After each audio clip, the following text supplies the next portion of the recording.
La différence entre le jeu d'échecs et le jeu de dames, c'est que dans le jeu d'échecs, chaque pièce, il y a différentes catégories de pièces.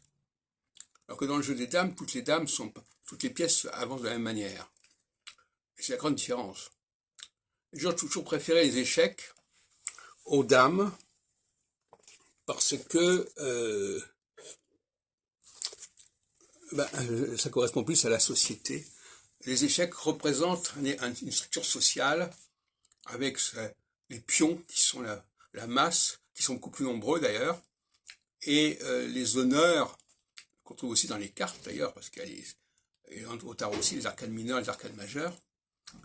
Toute cette structure sociale, toute cette hiérarchie sociale, on le voit dans les échecs, on le voit dans les dames, même aux dames d'ailleurs, il y a aussi la dame qui peut se créer quand on arrive à l'autre bout de l'échiquier ou du damier.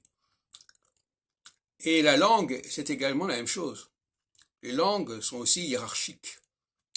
Il y a le masculin et le féminin, mais aussi le singulier et le pluriel. Et le pluriel, aux échecs, ce sont les pions.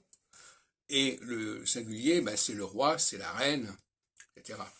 Et échec et mat, c'est pas quand on perd un pion, c'est quand on perd le roi. Quand le roi est met, char, mat, c'est-à-dire le roi, le chèque est mat, est mort. Échec est une déformation de char, le chat, comme disait le chat d'Iran, au chèque.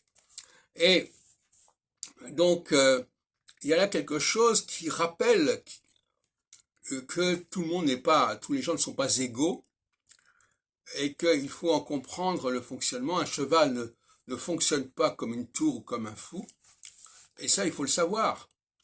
Et l'astrologie fonctionne un peu de la même manière. Elle nous dit que voilà, les gens de tel signe n'ont pas le même psychisme que les gens de tel autre signe, ou que telle planète n'a pas la même fonction que telle autre planète.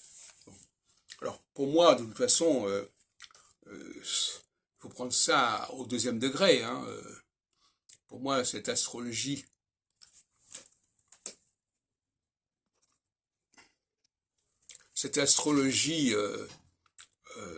n'a qu'une valeur symbolique, mais elle nous rappelle une vérité fondamentale qui est celle de l'organisation de la société.